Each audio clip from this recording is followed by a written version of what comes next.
আবারও বিসিবিতে দুর্নীতি দমন কমিশন। বাংলাদেশ ক্রিকেট বোর্ডে আর্থিক দুর্নীতি, গঠনতন্ত্র ও তৃতীয় বিভাগ ক্রিকেট নিয়ে নানা অনিয়মের অভিযোগে অভিযান চালায় দুদক। বোর্ড প্রেসিডেন্ট ফারুক আহমেদের নামে বিসিবির ফান্ড ট্রান্সফার নিয়ে অনিয়মের অভিযোগও খতিয়ে দেখছে দুদক। নাইয়ান বিন জসিমের রিপোর্ট।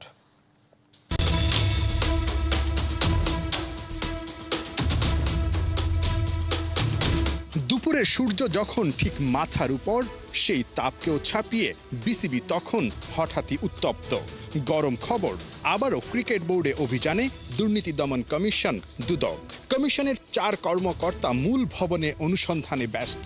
খবর পেয়ে তড়িঘড়ি করে বোর্ডে ছুটে আসলেন CEO Nizamuddin Chowdhury Sujan. Board president Faruk Ahmed আসলেন তারও 2 ঘন্টা পর। চোখে মুখে হতাশার ছাপ স্পষ্ট। সাম্প্রতিক সময়ে বিসিবি বসকে নিয়ে নানা খবরে মিডিয়া উত্তপ্ত, যার মধ্যে বিসিবির ফান্ড ট্রান্সফার ইস্যু সবচেয়ে আলোচিত। দুদক কি সেই অনুসন্ধানে এসেছিল? কোনো গরমিল কি পাওয়া গেল? আপনারা রিসেন্ট একটা নিউজ দেখেছেন যে অ্যাকাউন্ট ট্রান্সফার হয়েছে, অ্যাকাউন্টের টাকা ট্রান্সফার হয়েছে ব্যাংক থেকে। সেই সংক্রান্ত রেকর্ডপত্র আমরা সংগ্রহ করেছি। যতটুকু জানতে পেরেছি, তাদের গঠনতন্ত্র অনুযায়ী যেই সিগনেটরিগুলো থাকে তাদের সিগনেচারেই এই ট্রান্সফার করা হয়েছে। তাদের ব্যাখ্যা অনুযায়ী যে এখানে যেই রিস্ক জোন ব্যাংকগুলো ভাগ করা হলো, ক্যাটাগরাইজ করা হলো, সেখানে তারা যেটাকে মনে করেছে অধিক নিরাপদ সেখানেই ট্রান্সফার করেছে। এই বিষয়টা আমাদের কাছে তাদের ব্যাখ্যা ছিল। আমরা এই বিষয়ে রেকর্ডপত্রগুলো আরও সংগ্রহ করেছি এবং আমরা প্রেসিডেন্টের সাথে কথা বলবো। সেই রেকর্ডপত্রগুলো আমরা আরও যাচাই বাছাই করে আমাদের রিপোর্ট দাখিল করব। প্রথম অভিযানের 1 মাস পর আবারও কেন বিসিবিতে দুদক? সব অভিযোগই কি নতুন, নাকি পুরনো অভিযোগের অনুসন্ধানে 4 কর্মকর্তার আগমন? আচ্ছা, এর আগের যে বিষয়টা ছিল সেই অভিযোগটা আরেকটা টিম হ্যান্ডেল করছে। তাদের যে রিপোর্টিংটা তো সেটা আমি জানতে পারি না। আজকে আমার যে রিপোর্টিংটা ছিল, এটা 3rd ডিভিশন কোয়ালিফাইংয়ের ইস্যুটা কতটুকু স্পষ্ট বা স্বচ্ছ কিনা, যৌক্তিকতা কতটুকু বা এর বৈধতা কেমন, এই ব্যাপারগুলো আমরা বাছাই প্রক্রিয়াতে অনিয়ম ছিল কিনা সেটা দেখলাম। পাশাপাশি বিসিবি যে গঠিত হয়েছে, এটা একটা গঠনতন্ত্রের আলোকে পরিচালিত হচ্ছে। সেই গঠনতন্ত্রটাকে কতটুকু বৈধ বা কতটুকু সিদ্ধ, সেই ব্যাপারটা আমরা আজকে পর্যালোচনা করেছি। আমাদের কাছে অভিযোগ ছিল যে গঠনতন্ত্রে কিছু অ্যানোমালিজ আছে, আমরা সেই ব্যাপারটা দেখেছি। প্রায় 4 ঘন্টা ধরে চলা অভিযান শেষ হয় বিকেল 4টার পর। প্রেস কনফারেন্স শেষ করে ফারুক আহমেদের সঙ্গে আলোচনায় বসেন দুদক কর্মকর্তারা।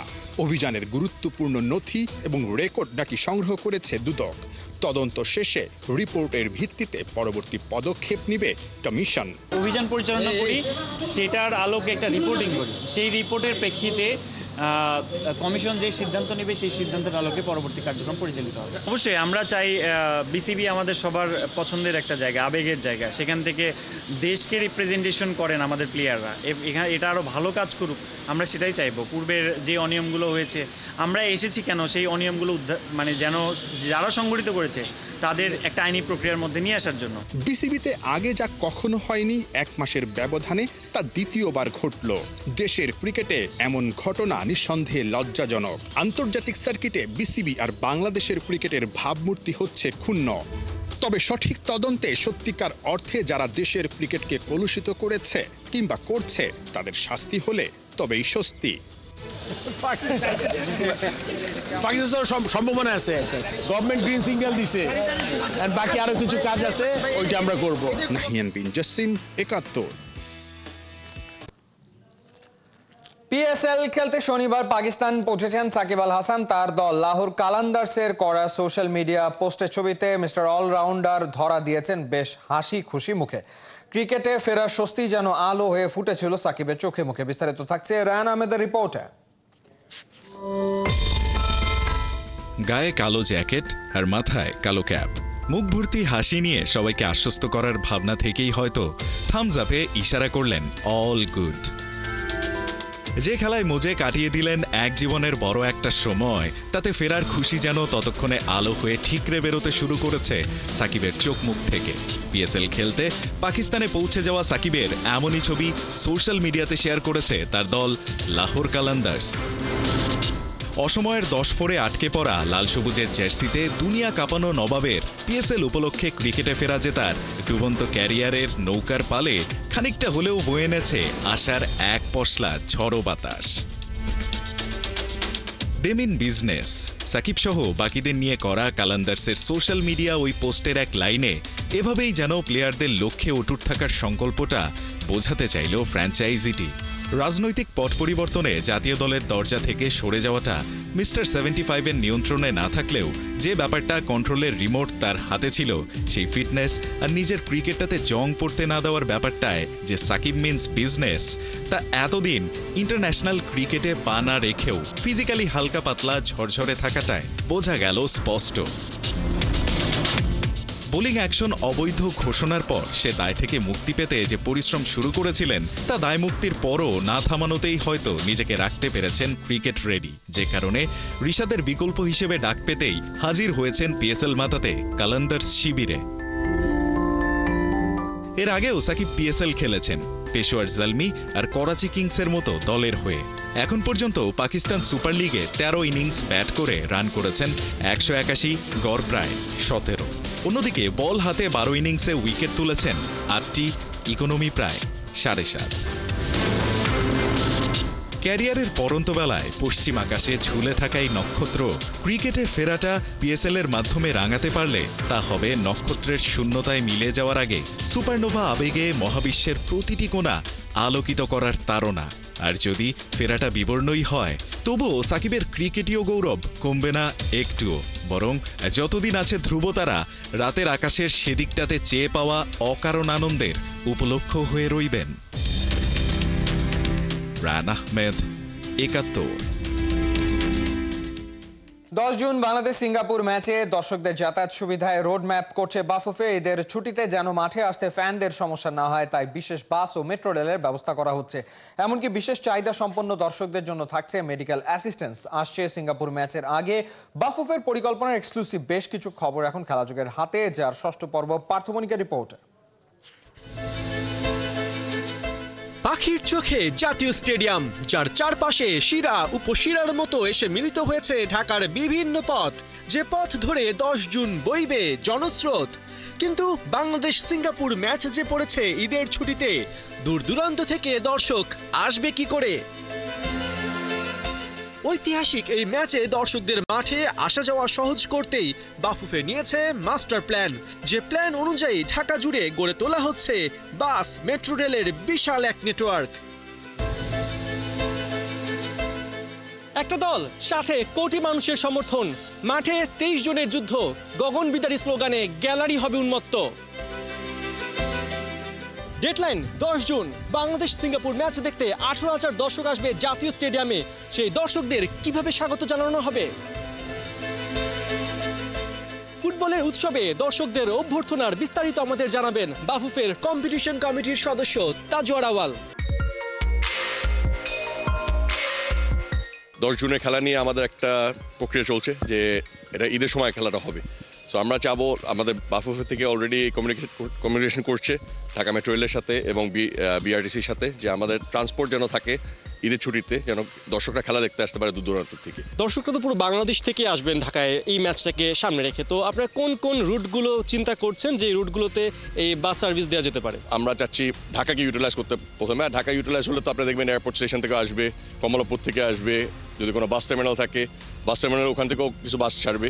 আপনারা যে বাসের কথা বলছেন, যে বাস দিয়ে দর্শকদের আনা, দর্শকদের আবার পৌঁছে দেওয়া ওই স্পটগুলোতে, সেই ক্ষেত্রে কি টিকিটের ব্যবস্থা হবে? মানে বাসগুলো কি ফ্রি থাকবে, নাকি সেখানে টিকিট দিয়ে সেই বাসগুলো অ্যাক্সেস নিতে হবে? এটা মোস্টলি টিকিটিং সিস্টেম হবে, যেহেতু এটা সরকারি একটা ইনস্টিটিউশন, ওনাদের প্রাইসিং অনুযায়ী এটা হবে। আর যেহেতু ওনারা একটা অফ ডেতে চালাবে, এটা আই বিলিভ এটা টিকিটিং সিস্টেমে হবে। শুধু বাস আর মেট্রো রেলের নেটওয়ার্ক তৈরি করাই নয়, তার সুশৃঙ্খল ম্যানেজমেন্টেও জোর দিচ্ছে বাফুফে। ম্যাচ ডেতে স্টেডিয়ামের বেশ দূরেই বন্ধ করে দেওয়া হবে যান চলাচল, দর্শকদের মাঠে আসতে হবে পায়ে হেঁটে। আমরা চাচ্ছি সেক্রেটারিয়েটের ওখান মোড়ের থেকে যেন এদিকে প্রবেশ না করতে পারে কোনো গাড়ি, যেন এটা ওয়াকিং প্যাথ হয়। আমরা বাতুল মোকামের পিছনে যে রাস্তাটা আছে ওটা আমরা চাবো যে ওয়াকিং প্যাথ করতে, প্লাস দিলকুশার দিকে ওয়াকিং প্যাথ হবে, যেন দর্শকরা ঢুকতে ঢুকতে যেন একটা অ্যাটমসফিয়ার হয়, যেন পুরো বাংলাদেশকে আমরা যেন নিয়ে আসতে পারি একসাথে। এটা হলো আমাদের আইডিয়া। যারা কিছুটা অসুস্থ বা যারা শারীরিকভাবে প্রতিবন্ধী, তাদেরকে হেল্প করার জন্য কি ধরনের আপনাদের উদ্যোগ থাকবে? ওটা আমাদের মাইন্ডে আছে। কারো যদি কোনো ইস্যু থাকে, মেডিকেল বা হেলথ ইস্যুস, আমরা ওদেরকে চেষ্টা করবো গাড়ি দিয়ে পৌঁছা দিতে স্টেডিয়াম পর্যন্ত, বা যদি কোনো আশার লাগে হুইল চেয়ার পুশ করার জন্য ওইটাও হেল্প করবো। আমরা চেষ্টা করবো যেন আমরা ফ্রেন্ডলি হই টু এভরিওয়ান। এশিয়ান কাপ বাছাইয়ের ম্যাচ, এত বড় একটা ইভেন্টে সবসময় সিকিউরিটি প্রশ্নটা কিন্তু চলেই আসে। আমরা জানি যে এখানে হাজার হাজার দর্শক আসবেন, মাঠে থাকবেন 15,000-এর উপরে, মাঠের বাইরে থাকবেন আরও বেশি। তো সেক্ষেত্রে দর্শকদের সিকিউরিটির জন্য আপনার বাফুফে থেকে কী ধরনের উদ্যোগ নিয়েছেন? আমরা অলরেডি ডিএমপি কমিশনার সাহেবের সাথে দেখা করে এসেছি। ওনাকে বলেছি যে আমাদের যে খেলাটা হচ্ছে, উনিও কিন্তু আমাদের বাংলাদেশ পুলিশ এফসির প্রেসিডেন্ট, সো ওটা কারণে আমাদের ওনাকে ইনভাইট করা হলো, প্লাস ওনার সাথে মত বিনিময় করা হলো যে আমরা কীভাবে সিকিউরিটি বাড়াতে পারি। উনি বলেছেন যে আমরা যা যা সিকিউরিটি চাবো ওই খেলার জন্য, এএফসি রেগুলেশনসের ভিতরে যা যা সিকিউরিটি দরকার উনি ওটা বাস্তবায়ন করে দিবে। ক্রিকেটে দেখে থাকি আমরা যে ম্যাচ গড়ানোর আগেই সেই মাঠে একটা মহড়া হয়ে থাকে, এই ধরনের মহড়া কি হবে এই ম্যাচকে সামনে রেখে? আমার বিশ্বাস ওনারা করবে, ওনারা একটা টেস্ট ট্রায়াল করবে, টেস্ট রান করবে। যদি যেটা যেটা বলেন ক্রিকেটে হয়, এখানেও এই স্টেডিয়ামের জন্য ওনারা একটা রেকি করে ওনাদের একটা টেস্ট রান করবে, কীভাবে ভ্যাকুয়েশন করতে হয়, কীভাবে প্রোটেকশন দিতে হয়। ওনারা জানে যে এখন একটা টাফ সময় যাচ্ছে বাংলাদেশের জন্য, সো ওনারাও চাচ্ছে যে এই খেলাতে যেন কোনো ইনসিডেন্ট বা কিছু না হয় যেটা হ্যাম্পার করতে পারে বাংলাদেশের ইমেজকে বা খেলাকে। পার্থ বণিক, ৭১, ঢাকা। রবিবার সাফ অনূর্ধ্ব-19 চ্যাম্পিয়নশিপের ফাইনালে বাংলাদেশের প্রতিপক্ষ ভারত। কোচ গোলাম রাব্বানী ছোটনের শিষ্যদের সামনে ট্রফি জয়ের হাতছানি, আর হোস্ট ভারতের লক্ষ্য শিরোপা ফিরে পাবার দুই প্রতিবেশী রাষ্ট্রের লড়াই ছড়াচ্ছে উত্তাপ। প্রি ম্যাচ কনফারেন্সে দুই দলের কোচ ও অধিনায়কের স্বপ্ন ইতিহাস গড়ার। অরুণাচলের গোল্ডেন জুবলি স্টেডিয়ামে ম্যাচ শুরু সন্ধ্যা 7:30টায়। মেহেদী নাইমের রিপোর্ট।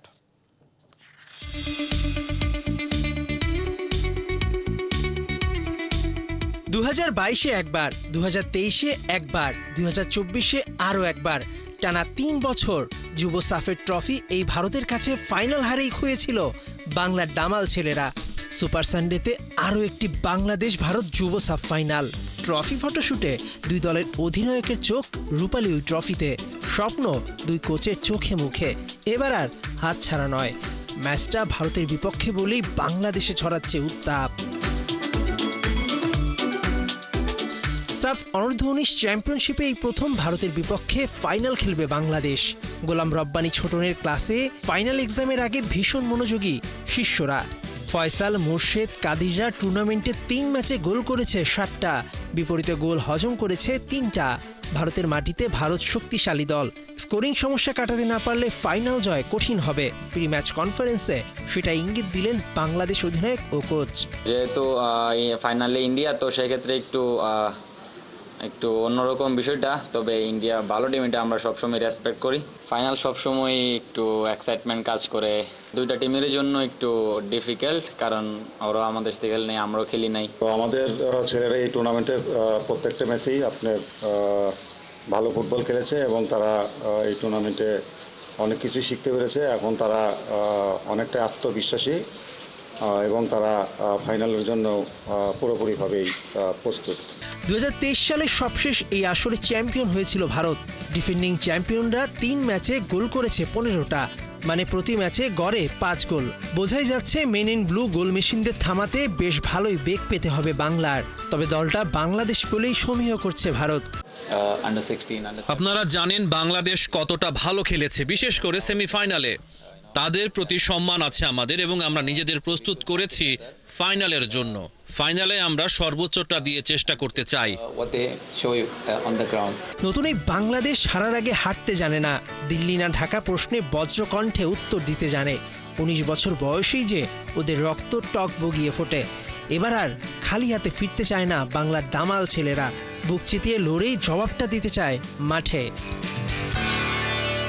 মেহেদী নাইম, ৭১। মোহামেডান প্রাঙ্গণে উৎকণ্ঠা। কুমিল্লার মাঠে চলছে Abahani Fortis BPL football match. সেই ম্যাচের ওপর নির্ভর করছে মোহামেডানের ট্রফি ভাগ্য। 2-1 গোলে সেই ম্যাচে হারে আবাহনী, আর 18 বছর পর প্রিমিয়ার লিগের শিরোপা জিতে নেয় ঐতিহ্যবাহী ঢাকা মোহামেডান। 2002 সালে সর্বশেষ ঢাকার শীর্ষ লিগ জিতেছিল মোহামেডান। এরপর দেশের অন্যতম বড় ক্লাব হয়েও বারবার হয়েছে হতাশ। 2007 সালে চালু হওয়া পেশাদার লিগে একসময় অবনমন সংঘাতেও পড়েছিল সাদা কালোরা। সেই ক্লাবই এবার ঘুরে দাঁড়িয়েছে। 18 ম্যাচের লিগে 3 ম্যাচ হাতে রেখে সাদা কালোরা লিখল ঐতিহাসিক প্রত্যাবর্তনের গল্প। টেবিলের 2-এ থাকা আবাহনী মোহামেডানের চেয়ে 10 পয়েন্ট পিছিয়ে, যা বাকি 3 ম্যাচে পূরণ করতে পারবে না আকাশী নীলরা। এদিকে এই মহেন্দ্রক্ষণ উদযাপনে রাতে ক্লাবে ছুটে আসেন ভক্ত সমর্থকরা, তাদের মিষ্টি মুখ করেন মোহামেডানের ফুটবল কমিটির চেয়ারম্যান ইঞ্জিনিয়ার গোলাম মোহাম্মদ আলমগীর। সাদা কালোদের আরও এগিয়ে নিতে শিগগিরই উদ্যোগ নিচ্ছে ক্লাবের পরিচালকরা।